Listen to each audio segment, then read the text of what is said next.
Talk about the decision to go JUCO and what was that experience like for you? What'd you learn most in it? So, speaking on that experience, man.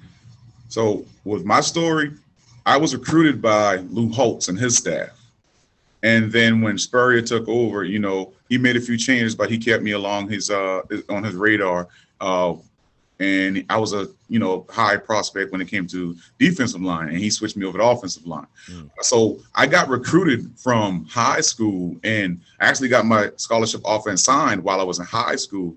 But it was the grades, man. It was that GPA mixed in with the SAT scores and ACT and stuff like that. So, I wasn't a good standardized test taker, so mine kind of didn't. It was like right on the brink, but it wasn't there. So I had to take the JUCO route.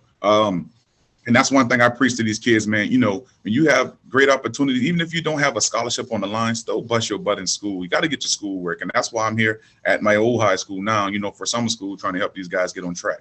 But that JUCO route, man, it is something that I encourage a lot of kids to look into if your grades aren't as good and where you need them to be, or if you just need a pipeline to a D1 school, like you said.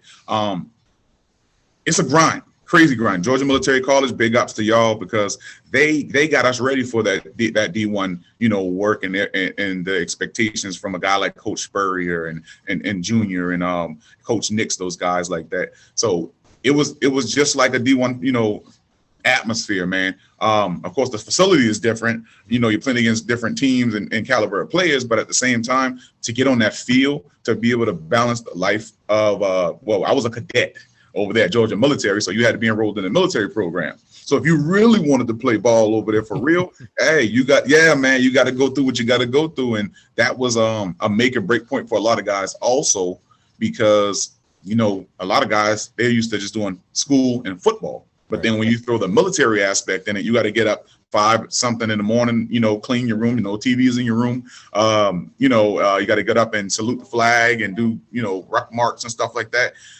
It's a crazy grind, dude. The weight rooms and everything, that's the number one thing, taking care of your body, getting in the weight room when no one else wants to work hard, you're working hard, just like a D1 program, making sure you're eating what you need to eat right, just like a D1 program. So I always tell my kids now, do everything like a pro. Don't just, go out there and take your normal reps and sets. Anything you do is like a pro. Don't think of a high school or a D3 or semi-pro athlete. Think like a pro.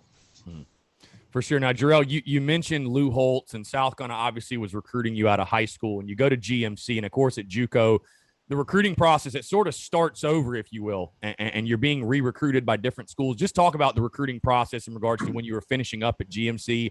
Were you always set on South Carolina? Were there other schools that jumped in once you went the JUCO route? And what did it come down to? Why'd you choose to become a Gamecock? I was always set on South Carolina. Yeah. Part of it was because of my mom. She was, being in North Charleston, being from North Charleston, we weren't getting too many people looking down here, pulling from this area like that. And my mom, she would go to GMC, actually, to the junior college games and travel to see me play there. She saw me play in high school. She'd come and see me, and she wasn't always feeling the best, dealing with illness, but she was always there. And, I got a home school like Carolina. I wasn't a big college football fan, to be honest with you, but, it really, Carolina spoke to me, put it like that, and I ended up there. But I had LSU, I had Georgia, Florida, Alabama, Tennessee, the other USC on the other side of there, Oregon. I literally have the letters still in my mama's closet at her house to prove it. So